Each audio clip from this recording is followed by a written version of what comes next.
So we have Phil coming on next. You want to go ahead and introduce him, Alan? Why am I always the one to introduce Phil? Only you just have the most history with the fella. I've known him for 40-something years. So, yes, we used to live together. I said, Phil, how do you just get up there in front of an audience and speak? He says, it's just like this. You open your mouth and it just comes. Right, Mr. Phil? Dr. Phil? That's right, Alan. It's good to see you again. No, we do have a history. I was the best man at your wedding. Don't forget that. That's right. And you usually show a copy of my book, but you don't have to. But you lost that copy. No, he's got it. I have it around somewhere. People need to start using their imaginations more. So here it is. You're so good. You're so good. The realities of extraterrestrial something or other. Right? Anyway, Phil, I'm happy you're here with us. It's always an evolution. What are you talking about today? Take us beyond UFOs. Thank you. Beyond UFOs. Well, let's talk about why contact is so important these days. Can I share the screen? You should be able to. Yes. Okay. Let's talk about a greater context here to understand why it's so important that we understand the true nature of contact. Many of the things that Geraldine was talking about, I tell you, I love to follow. I'll follow Geraldine anywhere. She was just amazing. All of your speakers, we really do have something to add to the mix. And it's very important that everybody watching right now, listening in, know that you have a place in this. Know that you're here by design. And there is a design. There is a design to the original immortal angelic human. We were created for a purpose. We were created for very, very special purposes. And the reason we're moved now to come together, to be together, that we consider ourselves stellar kin, or even just birds of a feather, or these types of things. By the way, just a little footnote. I literally woke up 3 minutes and 29 seconds ago. You can ask Neil. I mean, not that he was right there, but I'm just so... You don't have to tell us the details. Okay. Thank you very much. Just want to, I want you to hear it from the horse's mouth. Okay. There's a reason here that we're so moved to understand the true nature of contact, and really beyond contact, beyond disclosure, really understanding, certainly at this critical juncture in our tenure here as embodied souls, who we are, where we come from, why we're here, what our purpose is, what the evolutionary path of human consciousness is. Well, this is a big piece of it. We are in the middle, and I know, Geraldine, you mentioned the year 2042, very, very important. This was one of the first charts, I think it was in one of our first chart packs, that we talked about the opening of the 7 seals. This is Earth's 7 primary vortices, their opening and closing schedules, all right? What's happening on this planet now, we know this as a stellar bridge, or a stellar activation cycle, which means it's an alignment of interdimensional stargates. And one of the names for those interdimensional stargates is the Templar. We have a set of stargates, portals, gates, passageways, stargates. On the Earth, at the Earth's core, there's a very, very important stargate called the Halls of Amenti, the Flame of Amenti. Some people call them St. Peter's Gates, the Heavenly Gates. Here's the thing, that at certain times, maybe about in time cycles, in about every 26,000 years, there's an alignment. I won't say it's a vertical alignment of these interdimensional stargates, but there is an alignment of these stargates. And through these stargates, which are basically black and white holes, when consciousness wants to move from one dimension to another, or one universe to another, you project your consciousness through sets of black and white holes. We all know about the black holes. It's a contracting vortex. It's a magnetic vortex. And a lot of people think that's the end of the story. Well, it's not. At the midpoint of every black hole, or when you get into the black hole, you change polarity and you go out the electrical white hole, just like our chakras, just how the chakras work. You go in the black hole, out the white hole, in the black hole, out the white hole. This is how consciousness moves. all right, through time, through space, let's say. Now, we're in a time cycle now, what people call the shift of the ages, an ascension cycle, which is technically called a stellar bridge. You have a bridge, you have an alignment, not vertical, but it is an alignment, an energetic alignment of these interdimensional stargates. Okay. And through these stargates, frequency from the higher dimensions, from the higher universes, is coming into the earth and coming into us.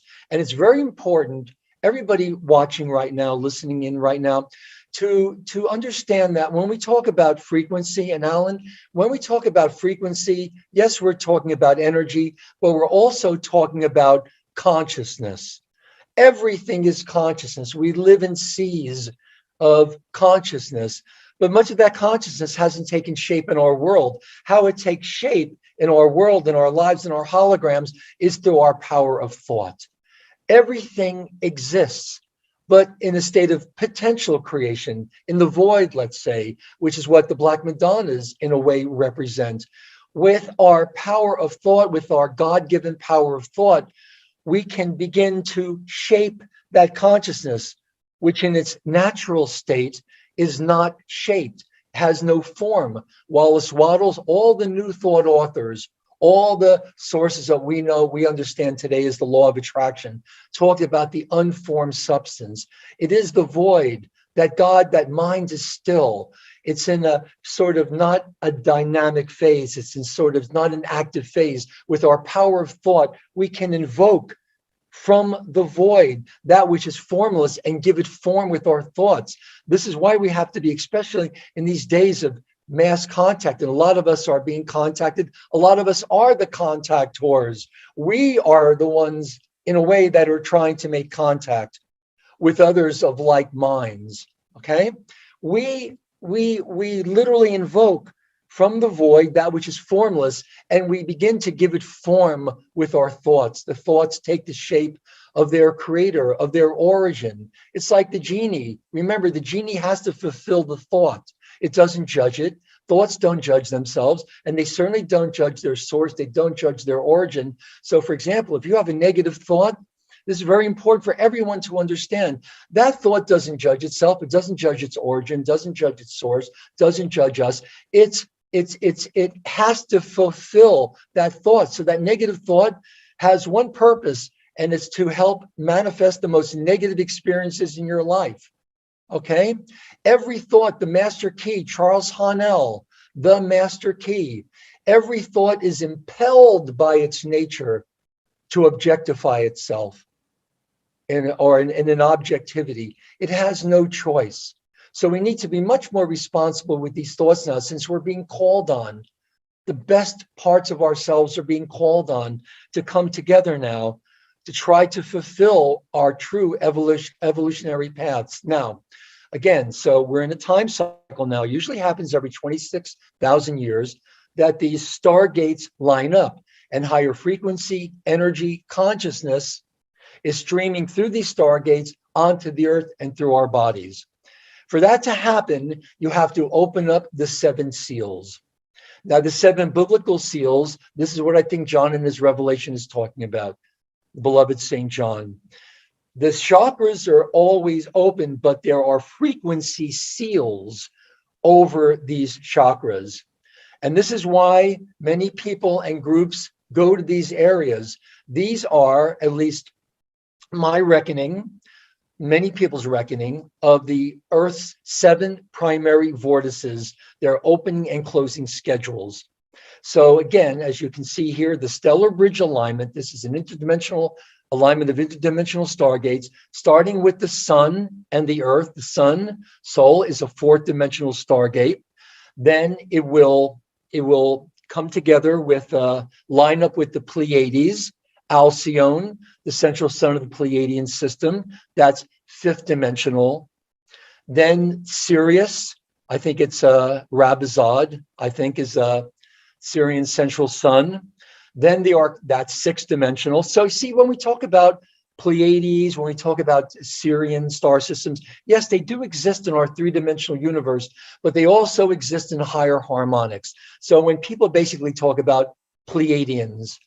They're talking about fifth dimensional races. Sirius, sixth dimensional races. Sirius A, Sirius B. Arcturus, seventh dimensional. Orion, eighth dimensional. Andromedan, ninth dimensional. And the cradle of Lyra, or Lyra, 10th, 11th, and 12th dimension. 10th dimension is Lyra Vega. And I don't want to get on anybody's wrong side here, but the vegans are not necessarily vegan. You know, Alan? It's really true. The 10th dimensional vegan, of course, their meat is Have you had their chicken soup, Phil? I'm kidding. higher frequency. Remember that old joke? She's the woman standing at her husband's grave, right? It says, "Give him some chicken soup. Give him some chicken soup." Guy says, "Madam, it wouldn't help." She goes, "Wouldn't hurt." Okay. Anyway, okay. I'm a little rusty on my old Jewish humor, Yiddish humor. Okay.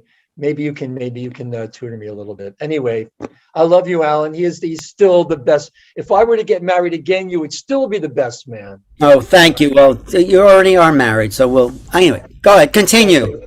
Okay. We're in the middle of vortex changing. We're talking about I know here in Singapore, if you're Islamic, of the Islamic faith, you can have 4 wives. I just have 4 wives, but she has 4 distinct personalities. We're doing, okay, here we go. Now, okay. Thanks for sharing. John, it was interesting that on the Isle of Patmos, when he was exiled, St. John Beloved, he had his revelation in that cave. Do you know what grows for the people that have been or haven't been to the Isle of Patmos? Do you know what grows wild on the Isle of Patmos? Probably the most potent psychedelic psychoactive substance on the planet, the fly agaric, the amanita mushroom. So I'm sure if the staple of your diet is the Amanita muscaria, you're going to have lots of visions. I would love to bring a group, maybe next year, the year after, to Patmos, do some shrooms, and just get our own revelations. Well, here it is. These are the frequency seals. Thank you very much. The stellar bridge alignment infuses Earth with progressively higher dimensional wave spectra. Now it causes the seals of Earth's 7 primary vortices to progressively open. So as you can see, as each vortex opens, the dimensional wave spectra associated with that vortex begins running through Earth's electromagnetic fields. This is what's raising the particle pulsation rhythm of everything on the planet. And this is where you're getting periods of time acceleration and dimensional blending that's affecting everything on the planet. So basically, more or less, the chakras are always open, but the seals, there are frequency seals over the chakras that have their opening and closing schedule. It's like if you want to get to the present, you've got to untie the ribbon first. Now, the first one is located at the Painted Desert in Arizona. This started its opening cycle in late 87. See, this was a lot of what the harmonic convergence was about. A lot of this was in the Mayan information, Bishop Landa. A lot of these people, hold on, I got to put the charger on.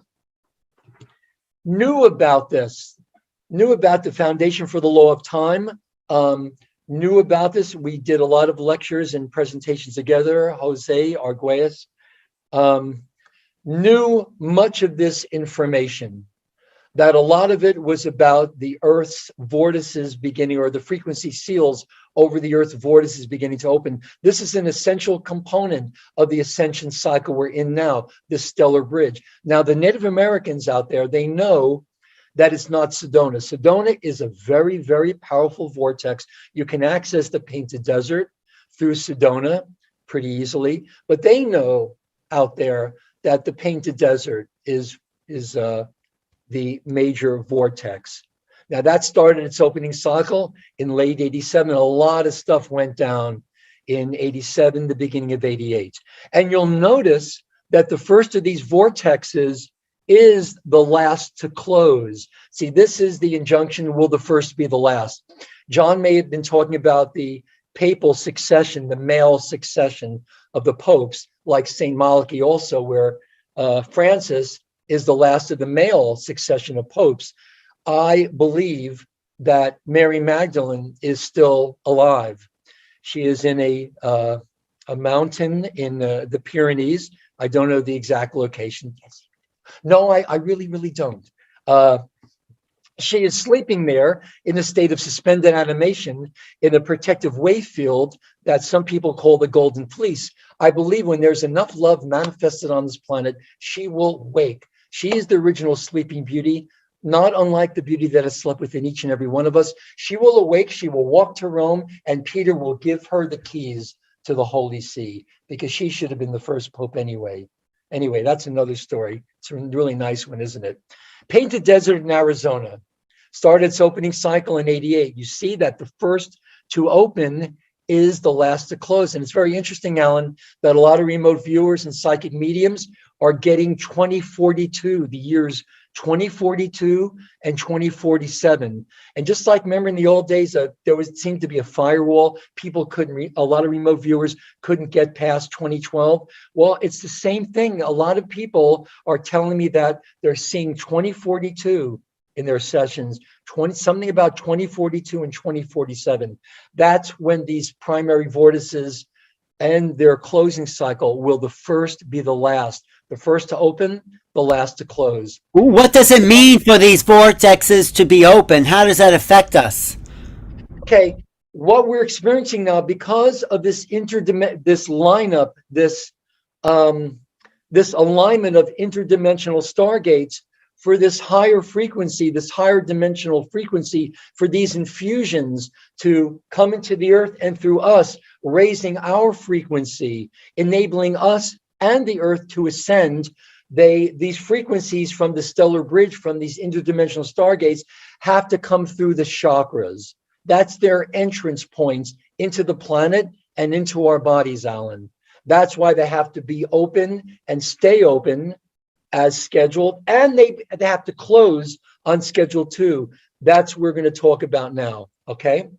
So Painted Desert is the first one. Then Jerusalem, Israel. Interestingly enough, Jerusalem, Israel has a lot to do with controlling the emotional body of the planet, just like our second dimensional emotional bodies are really the control grid. Each three-dimensional, what we call Huva body, or spherical electromagnetic domains that hold 3 dimensions of our consciousness, seem to be controlled by the middle dimension. So if you understand this more fully, Jerusalem, Israel has a lot to do with the emotional body of the planet. This is why it's so sought after. This is why it's been this prized location, the real estate itself, not just of all the major religions, all throughout time. Jerusalem, Israel has been sought after, because if you have control of that real estate, you have control of the frequency seals, what goes in to the earth, what is allowed to go into the earth to raise the frequency, the consciousness of the earth and everybody on it. Jerusalem, Israel started its opening cycle in 1992. And by 1996, the chakra was fully open, and to answer your question fully, to receive the frequencies coming in through the stellar bridge, which is that alignment of interdimensional stargates. Oh, can everybody hear that alarm? I need to turn this off. Hold on a second. Ponder this for a moment. It wasn't that loud, Phil. We're waiting for Phil Gruber to return. Okay. Okay, now remember, these are the major chakras on the planet.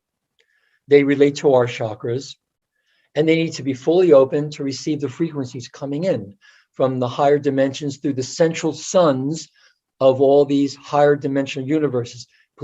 First, our sun. Our sun is a very powerful and important stargate, 4th dimensional stargate. All planets and all suns have at their cores stargates. Okay, so you have the Painted Desert, Jerusalem, Israel, 3rd Himalayan mountains in Asia. I believe it's in the Kunlun mountain range north of Tibet. Started its opening cycle in 1996, fully opened in 2000. And here's the thing, they've got to open. A lot of groups come to these locations and they come to help, and they do help because they know what to do to help these frequency seals to open.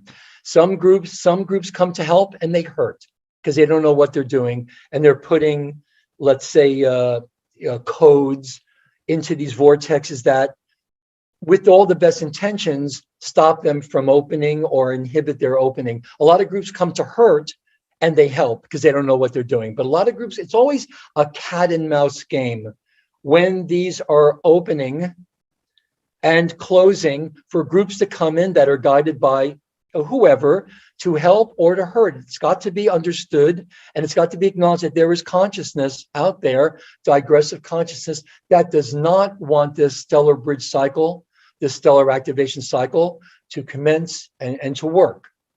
That's because there are many, many agendas going on. There are three primary agendas. I think we'll talk about this at the next summit. I would like to talk very much about the major agendas on the planet and the reasons for contact. But just know that we're all chosen for contact. About 90% of all human contactees and abductees are unknowingly members of one of three hybrid human races. And we'll get into that in more detail. But today, I really wanted to talk about a larger picture of why we're being contacted, why it's important to remember why we're here, what our mission is on this planet, since we did ask to be here at this particular time and in this particular world. Now, when Giza opened, I remember a lot of groups. I think, Alan, you were there around this time. 99, 2000, I went with Trisha and Duncan Cameron. I think it was, 90? I think it was 92. I think it was 92, 93. Okay, because remember, all these, that's the first time you went? I was there in 91 for the 888 98 91 activation, yeah. Alan's always ahead of his time. Thanks, though. No, the people were going there because there were being felt activations at Giza in that early 90 period. So lots of groups. That's right. And just like our chakras are connected, you can go to these sites and also remote sites and participate in this cycle. You don't have to be at the Painted Desert. You can be in Sedona. You can be in Scottsdale. You can be halfway around the world. All these chakras have sites that they're paired with, and it's going to be very, very important in a couple of minutes. Now, when Giza opened, I remember a lot of groups are going out there in 99, 2000. When Giza opened, the stellar bridge really locked in. It anchored. It can't be stopped now. So 2000 was when the fourth of the seven seals opened. Then you had Machu Picchu. Interestingly enough, in June of 2004, there was a Venus transit on that weekend in early June in 2004. Now, there are sites, like I said, that are paired with these major vortexes. The site on the planet that's paired with Machu Picchu is the Vatican in Rome. And I know for a fact that on the weekends of that Venus transit in 2004, you had Bush, many of his top advisors, many of the so-called elite, children of the Black Sun, Bilderbergers, whatever you want to call them, were meeting at a site outside of Rome. My personal theory is that they were pulsing magnetic pulses from Rome to Machu Picchu to inhibit the opening of the vortex. Now, if the vortex doesn't open, here's the thing. If the vortex doesn't open and the frequencies are still coming in through the stellar bridge and the chakras aren't open to receive these frequencies and circulate them through the earth and through our bodies, what you have, instead of expansion, you have compaction. The frequencies are hitting those seals. The seals aren't opening, and it causes massive compaction. What the earth has to do is to start to fracture. Even when they're circulating through the earth grids, if it hits a block, a big karmic block or something like that, if it's any kind of blockage or electromagnetic block, it's just going to build. What the planet has to do is fracture itself to allow the energy to keep moving. But as a result of that fracturing, you have these subduction zones, tectonic fracturing, and that's one of the major causes of these earth changes that we're experiencing now, is the energy has to keep circulating. So it's interesting. I think a lot of the work that we and other groups were doing was intercepting that magnetic pulse. So Machu Picchu opened. Then the Caucasus Mountains in Russia, 2008. And then the Andes Mountains, Lake Titicaca in 2012. Now, as you can see, we're done now with the opening cycle. All the chakras on the planet are open to the greatest extent. Sure, there are some cords in there that have to be cleared, just like we have our shadow bodies that are really a complex, a collective of unresolved personality fragments. The planet has one too. And there are still some cords that need to be taken out so the chakras can really work at full function, which is probably another conversation, but one that's very, very important to have at one time. Now we're in the closing cycle. So you see, it's important that they opened on time, stayed open. Just as importantly, they begin to close, and they need to fully close, because if the energy is still coming in, the frequency, the higher consciousness is coming in, and they don't close on time, it's going to be too much. The earth can't handle it. Our bodies can't handle it. And we start to go through all these changes that you don't want to go through, basically. In the human body, the DNA, when too much frequency comes in that the body can't handle or expand to, the DNA itself will start to fragment. I've seen this happen. You know, I know a lot of people are experiencing migraines now, cluster headaches. Well, the cranial vault is meant to expand. The sutures in the cranium are meant to expand to accommodate a much larger brain, When that doesn't happen, you have compaction instead. And then it will result on the physical level. Sure, it will affect your mental body, it will affect your emotional body, but on the physical body, all that compaction can be precursors to strokes, embolisms, these types of things, at the very least, cluster headaches. And migraines. So they all, and it's interesting, will the first be the last? The reason that the seventh vortex has to begin its closing cycle, it's the frequency seals. Chakras always need to stay open. If someone says to you, your heart chakra is closed, you might as well make your will right now, or you should have made your will sooner. None of the chakras are closed, but the access to it, the regulatory mechanism of the chakras cycling energy up and down the dimensional scale, if that's somehow compromised, it's not that the chakras are closed, but the access to it is really is closed to one extent. So the reason that the Andes, Lake Titicaca had to close first, because the higher dimensional frequencies are coming through. Very easy to handle the first three, even the first four that handle dimensional energies 1, 2, 3, 4, and 5. Because we're working on those DNA strands now anyway. When you get to the higher dimensional frequencies that are coming through the Pleiades, through Sirius, through Arcturus, and those people that had the DNA activated to those higher levels will be getting information in from those higher dimensions and those higher aspects of ourselves. Yes, the question was put to me, am I an angel? Yes, you're an angel. You're an earth angel. Yes, you have simultaneous identities here in a three-dimensional universe. I think when a lot of people talk about past lives, it's true that many people may have past lives, but if you've come from the future, remember, each angel in this next higher universe sends down, projects 12 parts of itself into the next lower harmonic universe, which is ours. And different time, space, locations, different coordinates are chosen.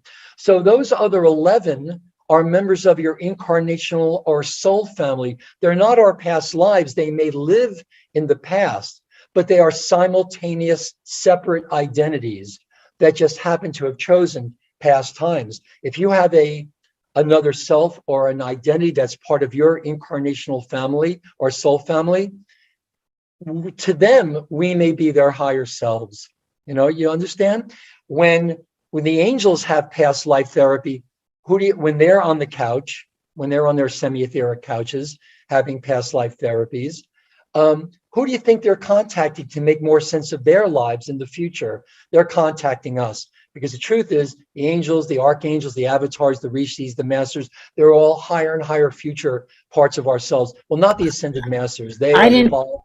I didn't think angels had lives, Pavel. I thought they were all not incarnate souls. Oh, they do. They have lives. They have. I've met your angelic self, and it's still a 6th floor walk up. It's just it's a semi-etheric futon that's sitting in your living We room. all have angelic parts of ourselves, but there are angels that don't incarnate, right? I mean, There are angels, yes, you can choose to stay where you are, or you can come down here because of a contract to wanting to be of service. I think all of us did, Alan. I think most of people listening now, we've come from the future and we've come to help now during this ascension cycle. Earth is a wonderful, beautiful planet to visit. A lot of times we come here for R&R. If you want really good Italian food or French cuisine, I mean, just a lot of great chefs haven't ascended yet. So if you want that kind of food, you will come down here for R&R. But the fact is, seriously speaking, that all of us come down here because we want to be of service. We want to be of sincere, dedicated service to ourselves and to the world. So since we've come from the future, I have no feeling about past lives. I have kind of the opposite of deja vu. I kind of remember people that I've known in the future. Because the more you're connected with your future selves, the more that's going to be evident even in your day-to-day lives. So it's not so much a matter of past lives, it's simultaneous identities. And yes, Al, it's true. We do have identities that you can consider angelic, archangelic, avatar. We do have all those parts. And the evolutionary path of human consciousness is to expand, is to bring that consciousness into us and expand with that. That's what evolution is all about. That's the true evolutionary path of human consciousness and what ascension is. And all the higher teachings teach us how to do that. Okay, so let me just finish with this part and then we'll get. you have about 7 minutes left, Phil. Well, that's really good news to me because I am just completely like, but I love it. Go for it. Go for it. And thank you so much, Neil. Thank you, everyone. Thank you, everyone from Portal to Ascension. Portal to Ascension is a true energetic consciousness portal to ascension. It's important that we understand that. It's not just the PTA. It's not just the Parent Teachers Association. Well, it is in a way. We all are parents to each other, and we all are children to each other, too. And it's very important that the parents and the children come together. Our generation, we had no real role models. You know, not like our children do now, especially those of us that have children and grandchildren. We need to be mentors to them. At least we have a frame of reference to understand what's happening now, what contact is, why contact is happening, why people are chosen for contact, what kind of agendas are out there. So you see, the seventh of the chakras is the first to close because it handles the highest frequency. If this wasn't closing on time, you'd have too much frequency on coming into the earth, circulating through the earth and through our bodies, that it couldn't handle too much energetic compaction. See, it's just as important that they close on time as they open on time. They had to open on time, stay open, become as fully open as they could be by these dates, more or less. And then they start their closing cycle. And as you can see, the last to close is between 2042 and 2047. And this is why we're getting a lot of those dates in remote viewing, psychic mediums, in contact experience. They're telling us we really got to get our stuff together by 2042, 2047, because that's when the cycle ends. And if we haven't accomplished what we really need to accomplish, then we wait a whole nother 26,000 years. That's important to understand. And also it's important to understand a lot of us are getting contact because we need to understand the connection between Earth and its parallel. We live in a time matrix and there is a parallel time matrix. And the mechanism that regulates consciousness flowing between both universes, there is a parallel Earth and there's parallel us's either. There are parallel us's there. Just like our chakras up and down, the vertical mechanism regulates the flow of consciousness up and down the dimensional scale. There is a horizontal regulatory mechanism, and that's the front and back cones of the chakras regulate the cycling of consciousness between us and our parallel universe. Our universe is magnetically based. Theirs is electric. Ours is particle. Theirs is antiparticle. Ours matter. Theirs is antimatter. And that mechanism regulates the exchange and the flow of consciousness back and forth. We're always flashing on and off. between us and our parallel selves. That may be another conversation, but here's the key. What we have been told, and what many people have been told throughout time and in contact experience, is that yes, there is a parallel reality, a parallel Earth, in which it runs a few years ahead of ours, in which it is already under a form of draconian, insectoid, one world order. And what usually manifests on parallel Earth manifests on our Earth. The good news is that doesn't have to manifest on our Earth. The reason it does manifest on our Earth, because the condition of karma manifested is by what we call miasms. What miasms actually are is a buildup of anti-particles, antimatter, electrical consciousness in our magnetic particle matter world. So understand this. So if our parallel reality, if parallel Earth is already under a form of draconian, insectoid, whatever, one world order, when we create karma on an individual or collective scale, we mess with that mechanism that cycles consciousness, right? And we have a buildup of not just antimatter, antiparticles, a buildup of parallel Earth consciousness in our Earth. And this is why you see the infrastructure of this one world order manifesting here. Of course, there's a lot of other explanations, and there's a lot of facets to this. Like, for example, the force matrix transplant of draconian consciousness into human consciousness. Well, that used to be accomplished, and a lot of contact and abduction experience was to mine a recessive gene, especially in races that we call a hybrid race called the Belly Kudim, a ruby sun race. Most of abductees, the rationale for their abductions were to harvest this recessive gene that allows a draconian consciousness to take over a human consciousness. But now technology is at a point where there are genetic windows of infiltration. So make that what you will. The good news is that we're beginning to awaken to who we are, why we're here, what our purpose is, and still is, always was. Remember, life streamed into this time matrix 950 billion years ago, and that was simply the last time that life was allowed to stream into our time matrix to re-begin the process of evolution by the founders races. Who knows how many 950 billion year cycles there have been. And that original Emerald Covenant, that original co-creation agreement between the founders races, it's been restated many, many, many times. The coming of the Indigos is another restatement of that old, very, very special covenant. Our purpose here is to be custodians and guardians of the interplanetary Templar, the Earth stargates, because the Earth stargates give you access to the interdimensional stargates. Contact is all about trying to help us, at least pro-human contact, which there is a lot, trying to help us understand what our purpose is here. The fact that we are here implies that there is a purpose, and there are higher purposes. This is the reason, through Portal of Ascension, through new realities, this is all bringing us together, because we need support now like we've never needed it before. And there is all the support we need. We also need to start learning how to think correctly, so we stop creating the karma and the Earth collective karma that's going to inhibit that mechanism that cycles consciousness between us and parallel Earth. We need to be sovereign to ourselves. We need to be empowered, and we need to learn certain truths about ourselves that will really help us to fulfill the reasons that we were created. We were created as a guardian race.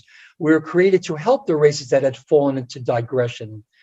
It's amazing that we even made it here. Some souls don't make it here if we feel we choose our mothers, our parents, but if we feel that they haven't gotten the levels of expansion they need to birth us without any handicaps, we will turn back and we will go back to where we came from. Here on the Earth, it's manifested as stillbirths, miscarriages, abortions. But realize, as tragic as these events are, they're orchestrated at the higher levels. We're all meant to be here at this time. And when we come into fetal integration, we pass through the Earth Stargate, the Halls, the Flame of Amenti, and we leave imprints of our DNA. This, I believe, was the mission of many of the great avatars and Buddhas. As they come into incarnation, as they pass through the Earth's core, they leave an imprint of their DNA.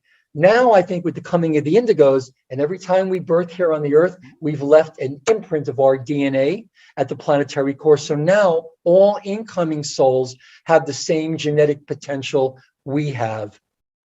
Okay, one final word, Phil. And final word. One final word is Alan, I love you. No, thank you, Phil. Thank you. No, really. One final word is that we are feathers in each other's wings.